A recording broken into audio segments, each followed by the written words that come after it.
we have people that are anti-all policy, anti-all rule. You're the one that knocks yours over. Okay, let's establish that. Okay, now he the drink police. I'm just being a brother. And his is a little closer to the edge as well. I don't know. I'm done. All right. Yeah, you gotta clean it up.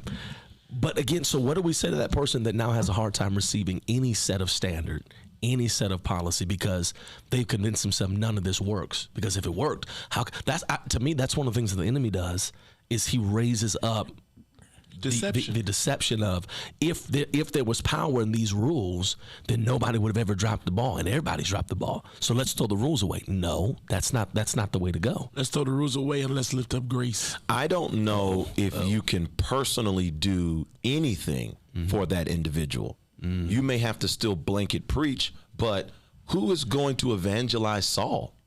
You run up on Saul as an apologist, he's going to kill you. Yeah. You got to wait for the bright light of Jesus to knock him off his beast. And I think, honestly, at least this is where I'm at now. I'm embracing my limitations that I can't help everybody. Oh, yeah. And that's not an anger that you're a lost cause. It's just that I clearly don't have what you need. Right. Because I'm preaching the same message and you're not changing. And I think it's choosing to love them where they are. And I think it's choosing to still tell the truth to them and wait on God to be the revelation. Yeah, man. Because some plant, some water, but God gives the increase. And so I don't think that, I love what you said. I don't think that we stop preaching. I don't think that we stop reaching. I think we preach until God gives the increase that they need to come into awareness and revelation, until change begins to happen in them all.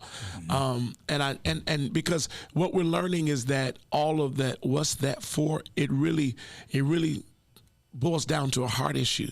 Well, I do think that because as you said last week, Green, some people really have a pure question: why are we doing this? Yeah. But I think that when it's genuine, it's like I'm going to support this until I have an understanding, because I believe this is where God's called me. And so until I really understand what is it for, then I can move on. It's just like I think that we demonize things that are once again cultural or the heart. Like I hear so many people demonize praise. The way certain people that don't have no rhythm. The only people that hate hooping are those that can't do it. The only people that hate praise are those that can't clap on beat.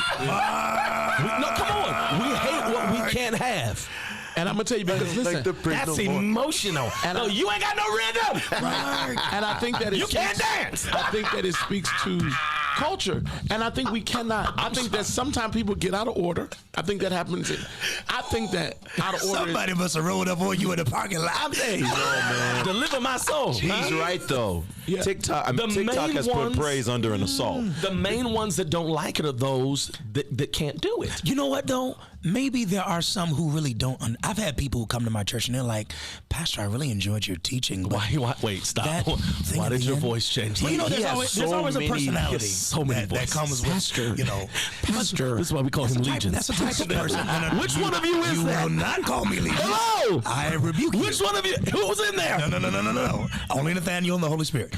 But there's some people who don't understand. Like, why do y'all tune up? That's probably a good WTF. Yeah. Why do we do that? Tune and or dance. I think, let me say this, and we can speak to it being part of slavery and part of culture, but I think that it just speaks to style. Yeah. And I think that there's nothing wrong with having a style, because I mean, we can also say, you know, why does the teacher teach and then the slow music comes behind them? I think that it speaks to style. Yes, I think it speaks to. You want like the prophetic kind? Hoop Triggers has it all, man. Which is a phenomenal time. You want the give us the spooky keys. Prophecy. I got a little prophecy for you. You know, and I think. Hey! No, you got just key. Just key. Okay. Yeah, you can take the drums out. It's a good app. Okay. There it is. Wow. That's good right there. Yeah, and now you still want a little spookier though. Yeah. I got a little spookier. And so now I'm coming to my close. And right. I admire your ability to hold on to this thought through all of this. Because you know why? I'm holding on to it, Green, because I hear it demonized. Yeah. You know, it's like, is it wrong that one person may dance in worship, and another person may weep in worship. Yeah. Because I also think that worship is not just slow music. No. I think that worship is your heart posture when you're giving God the glory that He deserves. Because I think when you thank God, you're thanking God for what He's done. When you worship God, you worship Him for who He is, and you have a revelation of that. So you could be in a straight dance, and I'm in worship because I'm dancing because of who He is, not just because of what He's done. So when I hear people demonize it, I'm hearing of people who are trying to make everybody be who they are. And I think that we have to be careful as preachers. Yeah. You understand? Because everybody's not a dancer, and that's okay. Yeah. Everybody's not a weeper, and that's okay. And I think